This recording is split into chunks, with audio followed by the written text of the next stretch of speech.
Hey, what's up, everybody? Welcome back to another Limbus Company reaction. This song has probably the record for the most liked comment on any video I've ever had, and was requested by somebody in my Patreon queue, Spin Rift, so I'm like, okay, fine, Intervallo 4.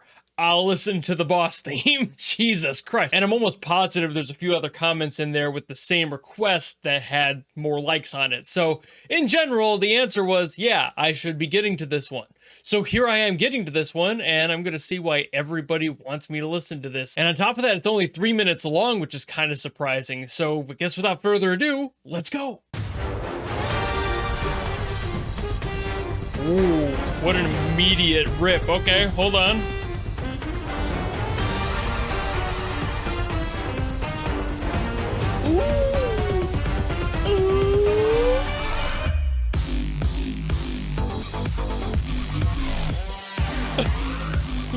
Heyo,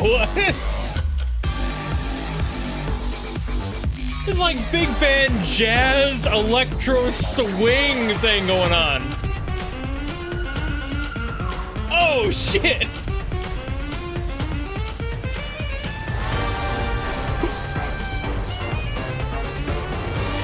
Yo!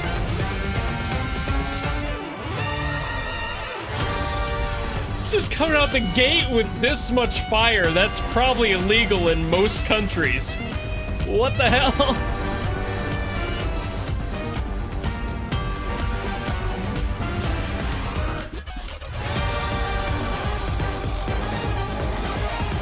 Oh. Oh?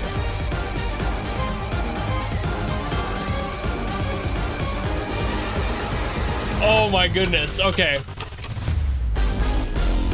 I need to talk about that spot. Ooh. Ooh, now I'm getting excited. First I was vibing, and now I'm finding nerdy things that I can discuss afterwards.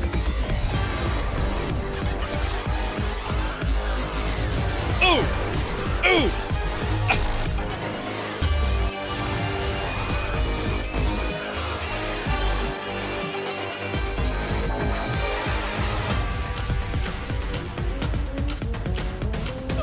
The room clicks! Dude, what the hell?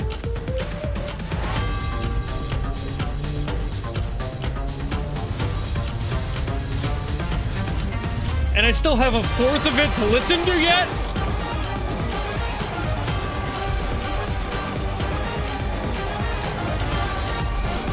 There's like little rhythmic things that are really interesting in this as well, on top of everything else.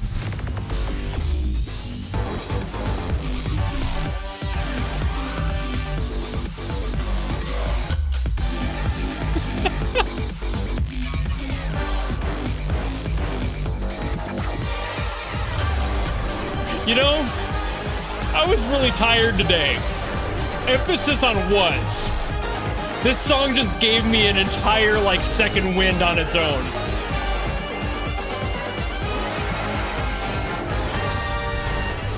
Yo!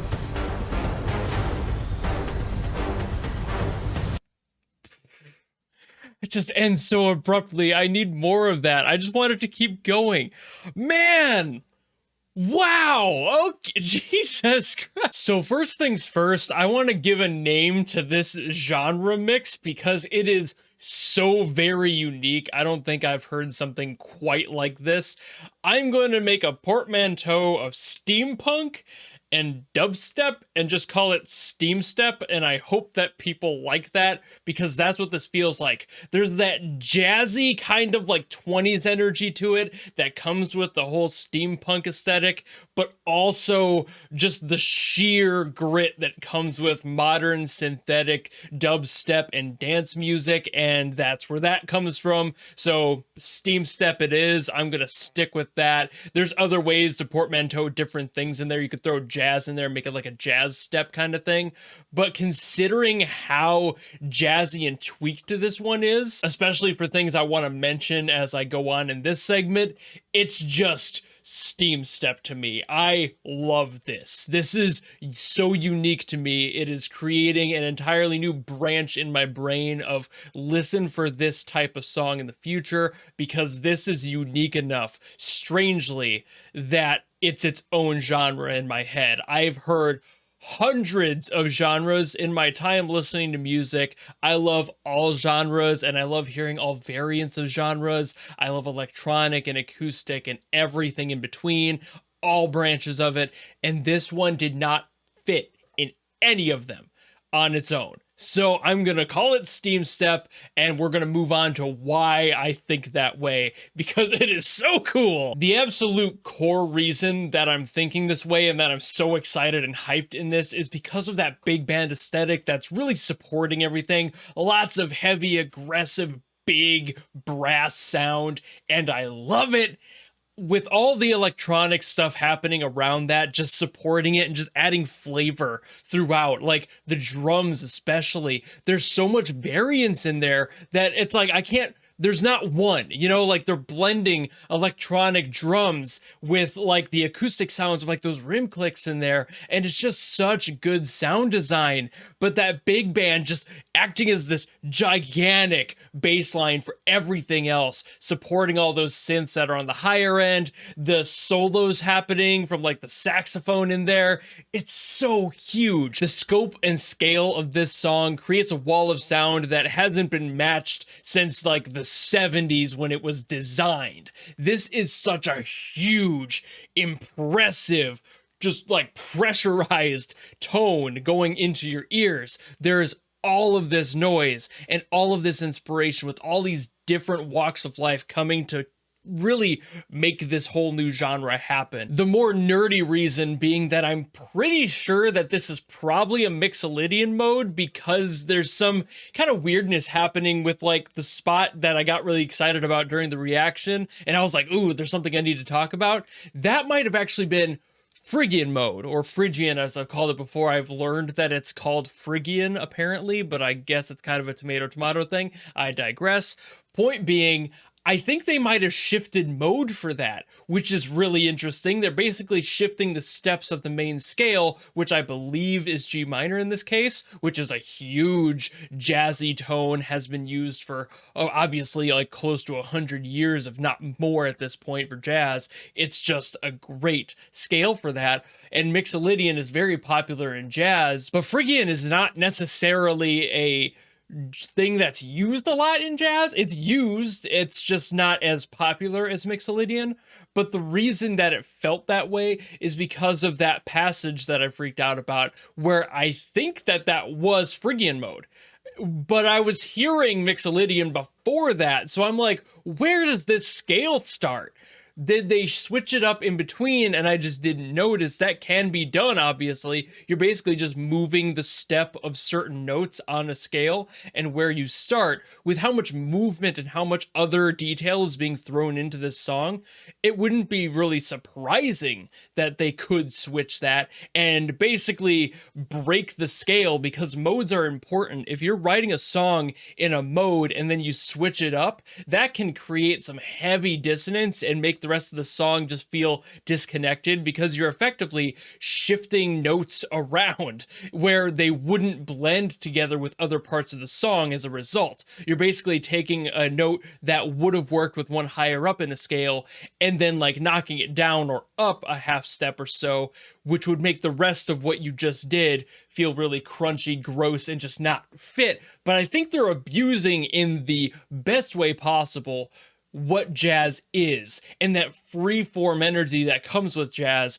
and just the freedom in jazz, where you don't really have to marry any specific scale or anything, or any notes that kind of muddy up and slip between each other are just kind of seen as that's jazz. It's kind of this mindset that jazz has that we've just accepted, that no matter what a jazz player does in a solo, it just works. So somewhere in here, that shift could have happened and it felt entirely natural. And that is the best form of abuse for that sort of thing. And switching up modes in between is, in my experience, pretty uncommon, but I'm also a novice. So take that at face value. The big takeaway of this song for me is that this song really just bitch slaps every convention that I've known in music writing, with those sorts of concepts being brought to the forefront of my mind now. I didn't really think about switching modes in the middle of a song or blending big band jazz with dubstep. Like, I love electro swing, for example, and that is a genre I'm very familiar with, but this wasn't swing. This was big band. So making electro big band, which I have heard before, would be one thing, but this took that electronic energy much farther, cranked that dial past 11, broke it off, and they're just kind of staring at the dial of their hand like, well, we've made our bed. And that bed is sick as fuck.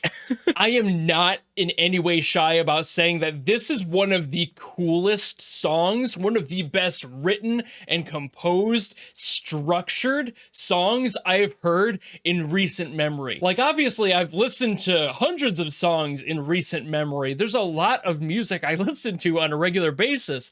This one stands out in such a unique way with how it's structured and presented itself, how it starts off just smacking you in the face right away. It doesn't fade in, it doesn't build in, it just starts, and then it just stops. It just goes. And I'm sure it's designed to loop like a lot of game music is, because that's part of the process, but still, this song just from start to finish is a constant train of energy, and that's not because there's a train in the image, it just feels like one. I am sitting in a train. I am barreling towards a brick wall, the side of a mountain, and I don't mind hitting it at full force as long as this shit is playing. I adore this. The team behind this song, which I believe is that Studio EIM one, I don't know if it's just Studio IM or if they separate the letters, point aside, they absolutely killed it. And I would be willing to die in that context if I were listening to this song. That should tell you enough about how much I love this genre blend. This is absolutely phenomenal. I haven't heard a song this exciting in a hot minute. And I love that I'm here right now. And I definitely see why there are so many people who wanted me to listen to this one. This is an absolute gift from above. This is fantastic on multiple levels, in multiple ways, musically, just as a listener, even if you're not familiar with music theory, this song is really fun to listen to. But as somebody who's into theory and into music, this has a little bit of everything for everyone, and it is a perfect marriage in my opinion. So I guess I should be done yapping here, but this one is fantastic yet again. Absolutely hats off to the team who wrote this fabulous work. I am jealous that I'm not this talented, and it's songs like this that make me want to work harder and become a better musician. But anyway, thank you all so very much for watching. I'm going to stop yapping about how much I adore this song, and I'm going to go listen to it again while I edit this video. If you like this video and you want to suggest another one from Limbus Company, I'm sure it won't be quite as fire as this one, but I know they have a lot of good music out there. By all means, drop it in the comment section below and I'll do my best as always to get to it. And otherwise, if you just liked this video and you want to follow me and support me for more, since I upload pretty much daily, you know how to do all that, and I will see you all in the next video. Goodbye!